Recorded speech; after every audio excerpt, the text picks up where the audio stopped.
Okay, in this section, we are going to be diving into support and resistance.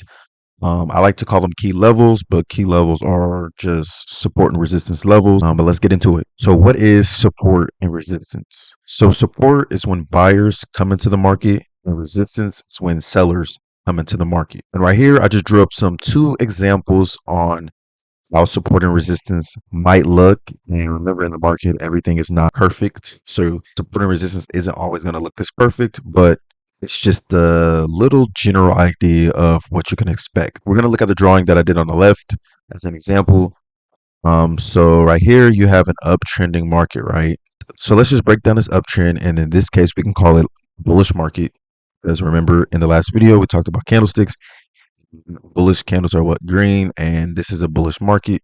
And bullish market means that price is heading to the upside, or in this case, it is an uptrend because we have upwards movement. So when we talk about support and resistance is just support is a floor and resistance is a ceiling.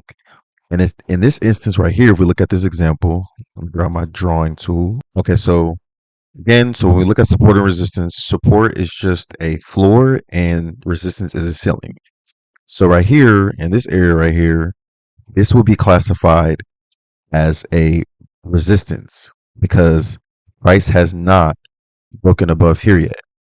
Because with resistance, this didn't just have to blast through here at all. It could have went up, stopped here, and then continued to sell to the downside. That did not happen. What it did was, okay, what it did is this was resistance at first until price decided to break past previous resistance and come down, and price wanted to come back down and retest this resistance area. So now right here, this now in this area becomes support, as in the flooring. I hope you guys are staying with. So what was previously resistance is now support because the price broke through, came back and retested, and this now became newfound support. And as price started to keep making its way up towards another resistance area, because like again, resistance, if it wanted to, price could just come back to this area and then drop again if it wanted to. But it didn't do that. It broke past, came back down, and found and it found support. And remember, support is also flooring. I hope you guys are staying with me. Remember that support is the floor, resistance is the ceiling. Now let's break it back down again. Okay, price comes up, goes back down. Price wants to head back up. Remember, this is resistance until price decides that, okay, hey, we're going to break past. But if it didn't, price could have just bounced back down off of this resistance level. But it didn't. It kept going up and found support in that previously resistance, kept going up. This was resistance, and now it became support because we had these levels being broken. Now we can move over to another scenario of support and resistance is when we have multiple touches in one area. So we have a touch here, we have a touch here, we have a touch here.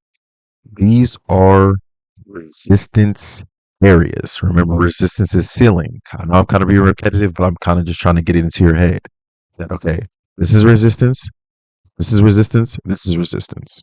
So when price moved up, boom. Now here's resistance. And what did price do? Bounced off that resistance. It bounced off that ceiling. What it do? Came back down, bounced off the ceiling. Came back down, didn't bounce off the ceiling, but found support in the resistance area. Now this is support. As soon as this broke down, came back down, and if we wanted to head back up, this would now be support. Okay, so now what about the bottom area? So this bottom area is support, right? This area right here was support because what did price keep going? It was bouncing off, boom, support, support, right? That's all it is. That's all it is with support and resistance. With support and resistance, and you look at it, those are areas where you can always get your entries off of. So now let's take a look at a couple of examples of support and resistance. Remember the one that we looked at in the example, the one in the market with multiple touches with support and resistance. So we know that support is the what? support is the floor, and resistance is the ceiling. So in this scenario, price was bouncing in between these two areas. So it's bouncing between support and it was bouncing in between resistance. When we look at this, okay, price came down here, we could buy. Once price got back to the resistance, also known as the ceiling, we could have sold all the way back down here. And then once price got back down here to the support, which is the floor, we could have bought. I just want you guys to see in real time how support and resistance is acting off of each other. Very, very, very, very simple. Let's take a look at another example. Okay, so right here we have a solid trend, kind of like the one example that I have shown. So right here, let's say we started right here on this move all the way up. So if you started right here, what is this? This is your ceiling of resistance, right? That's resistance. This whole left side over here is resistance. Now, when price started, it could have bounced off of this resistance and then started to sell, but it didn't. It broke past the resistance area and then came back down to retest it and then kept going up. Now this becomes newfound support and it just kept going. Price broke, came back down. It didn't touch the box completely, but this is still newfound support. And it kept going, retraced, came back down. And now this is support again, find support, resistance. And it's vice versa the other way in a selling market. Let's look at the selling. Easy right here. Okay, price broke. Let's start here. Price broke here. So price broke. Um, so price broke the support area that was here, came back up and retested it.